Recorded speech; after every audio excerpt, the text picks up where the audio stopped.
Today's going to be a relatively short video. I want to just kind of briefly talk about mindset when you go to a lesson or when you come to a lesson. Standard lessons, when you go to your teacher, you play some music, they give you feedback, you pack your bags, you go home, you practice, you come back, you play to your teacher, the teacher gives you feedback, you go. It's definitely one way of doing it. However, I've got a slightly different mindset, and I just want to talk about maybe how to get more from your lessons when you go to them.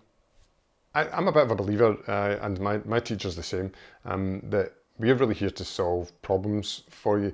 And when you're doing your practice and when you come to your lesson, especially since they can be so short, I mean, half an hour can just fly by, it's better spent on things that you're struggling with.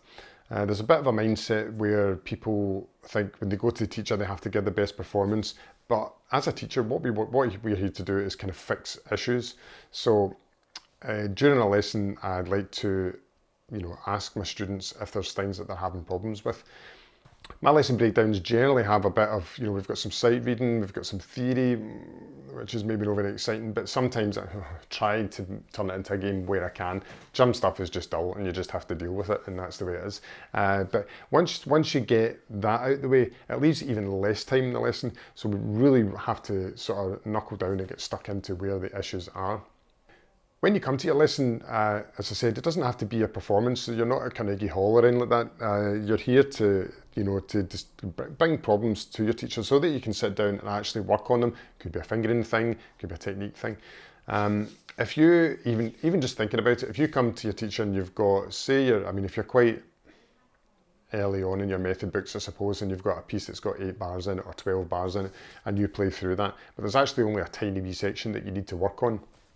Then, instead of playing 12 bars, you could play 1 bar 12 times, and you could work on fixing that 1 bar, and you would get much more sort of value for money and effectiveness from your lesson. Anyway, as I said, it's just a short video.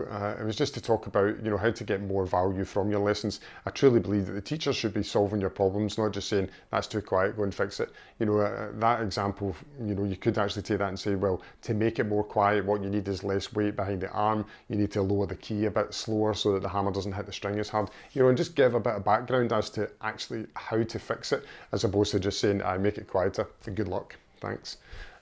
So, if you've got any thoughts, let me know, and I'll see you in another video.